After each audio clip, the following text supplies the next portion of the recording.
Now we're going to look in the present. All of us here are members of the bond, and we know that they have very nutritious meals there. Although if they came today with all the desserts that we'd have, they'd bat their eyelids and say, what's going on? Celebrations. That's our energy. Celebrations. Right. But we know we get nutritious meals.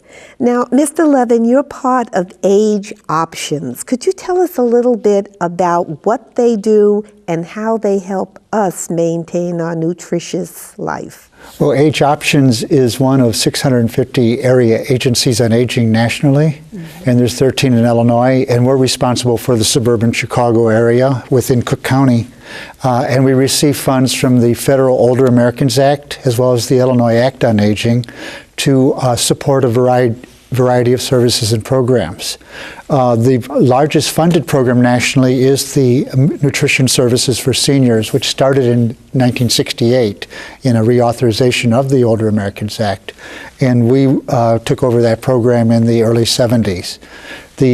We work with 15 different organizations to provide nutritious service, food and education and support and social engagement at some 36 different congregate luncheon programs, and we have over close to 650,000 meals that we're able to deliver to homebound individuals as well.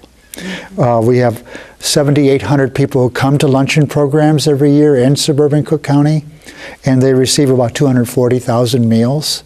And then we have 4,100 people who are unable to leave their homes, and they receive that 650,000 I mentioned earlier. Are you running into any difficulty now with the economy, such as it is? Well, about half of the meals served to homebound elders are supported with state resources. And the total budget for the home delivered meal money is about $3.6 million. Mm-hmm. So we have not received funds as of today that we're doing this taping for the state portion of the funds, and we've been adjusting our funding to try to keep the program going the best we can without having the cash to purchase the meals.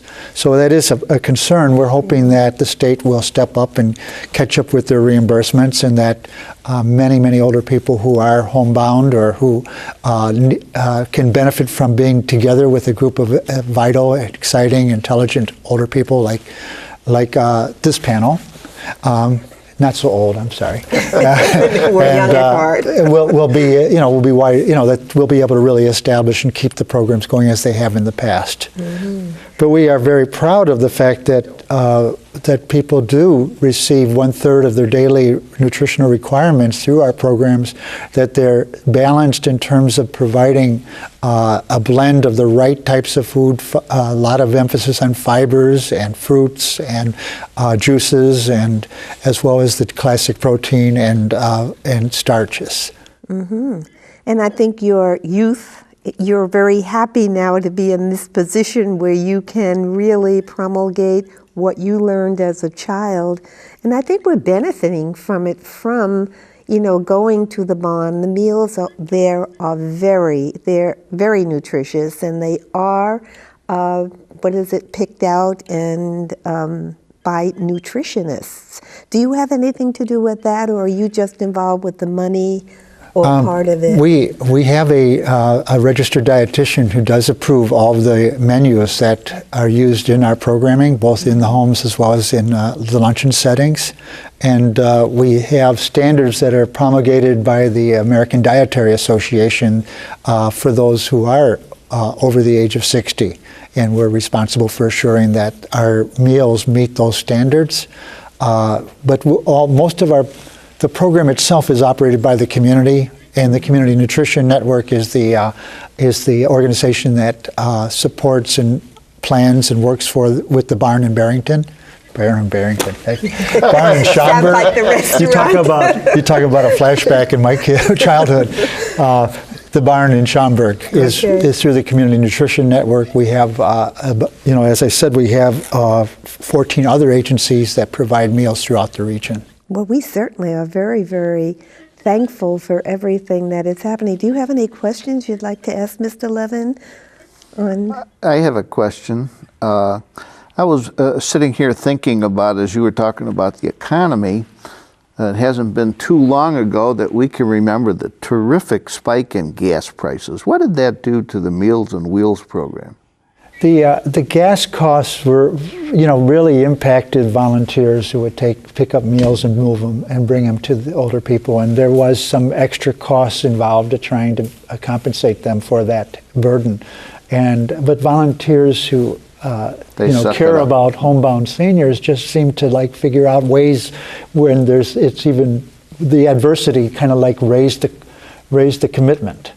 And we were really pleasantly surprised that we had such a strong response throughout the region that people didn't walk away from the program. The cost of fuel has gone down. Now the cost of food is going up. And we are going to see some, I think the numbers I've given in terms of meals to be provided are going to be fewer in the future because we are going to we can't afford we're not getting increased funding and we're not getting the state's money at all right now. So that means that these numbers of people and number of meals will go down. But our job now is to make sure that the community knows when it's lost this service and can help in any way it can to try to be sure that we connect people to the programs that are already in the community, like at churches or in food depositories or any other way of assuring that people don't lose nutrition. And most as important is the socialization and support of people like Karen from the Schaumburg Barn, who really know and appreciate people. One other point I might make is my son's wedding reception was in the barn of Barrington. So. Oh, wow. That sounds beautiful. So you knew what he was talking about. That's right. But, just as you said, we at the barn, we get together socially and we enjoy and we try to encourage others to come. Does Age Options do any advertising or anything to encourage people to come and partake in some of our activities and lunches?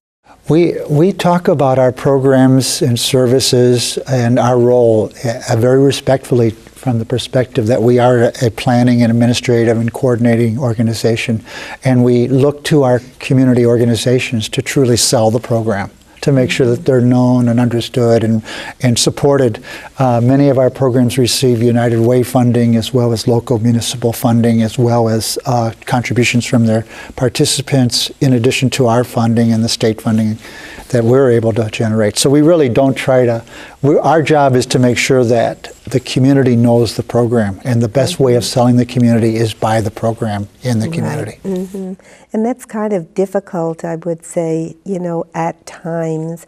I think as we get older, we tend to want to remain in our homes. We don't want to get out. And I know that, as I said, we do meet at the barn. We have socialization, we have food, but there are also those people that are in their homes all by themselves, and that's something that we really have to reach out to meet. Now, we have I always like to close with a few little quotes of famous people, and U.B. Blake, on his 100th birthday in 1983, said, "If I'd known I was going to live this long, I'd have taken better care of myself." And John Ray, who lived in the 16th century, said, "He liveth long who liveth well." So may we remember the rules for good nutrition, pass it on to our grandchildren, great-grandchildren, if God willing, and we hope that everyone who is watching is and will take care of their health and live a nutritious, healthy life. Thank you for watching us, and God bless you.